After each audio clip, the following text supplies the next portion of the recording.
نبونا وان باشترش هبونا انجمنت به دستالات. وەکو یادیار ماوەی یاسایی ئەنجومەنên پارێزگایên Herêma Kurdistanê 25 ماha xizîrana ev sala bi dumayê hatibû.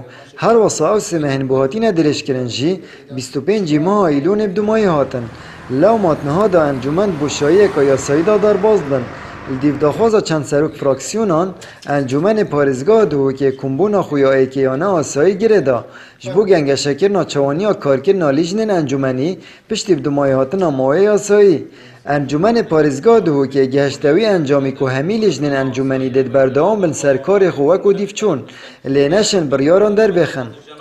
Em dê berdewam bîn mutabaha karobarê xelkê xwe hewlatiyê xwe ezîz û xweş dibî da bê ku em biryara derbêxîn û çavereyneş Perlemanê Herêma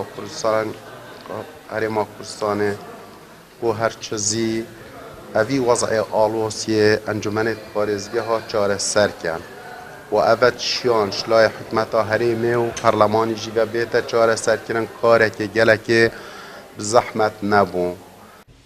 Serokê fraksiyona Girtul Encûmenê Parêzgeha Duhokê dibêjît, encûmenên parêzgeha egerê vê bûşayiya yasayî nînin, belku hikûmet berpirsyara ji vê rewşanhû encûmen têda derbas bin. Lewma em wekû fraksiyona Girtû dê berdewam bin serkarê xwe ta ku hilbijartin têne encamdan û hindek endamên nî cihêmet girin.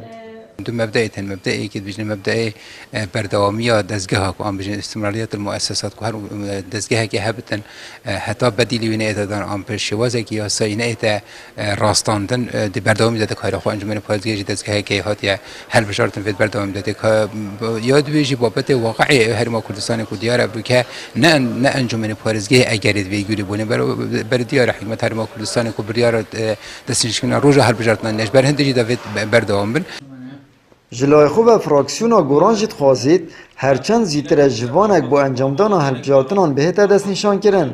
Her wasa ji dezgehên yasayî li Herêma Kurdistanê jî dixwazît ku bergekî yasayî bikene ber encûmenên parêzgeha, da ku bişên rolê xwe bibînin tawî demê hilbijartin têne encamdan. وەک فراکسیۆنە گۆڕان داخواست کەین کو ماوەی هەڵبژێردنە بێتە دەستنیشان کردن چونکی هەر 4 ساڵە جارێکی لازمە ئەنجومەن بهێنە هەڵبژێردن و دەست بە کاری خۆ بکەن.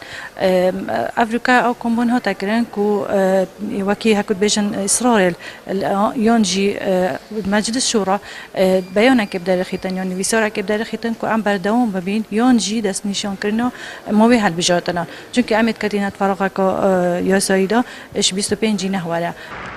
Encûmenên parêzgehên Herêma Kurdistanê nihat bûşayiya yasayî dane. Ne hikûmet hete serxed ji bo encamdana hilbijartinan, ne jî dezgehên yasadananê rolê xwe di vî babetî da dibînin. Lewma jî niha çavdêrîkirin serdam û dezgehên hikûmît nav parêzgehan da lawaz bûye. Amed Birîfkanî, Kenalê Asmaniyê Peyam, Duhok.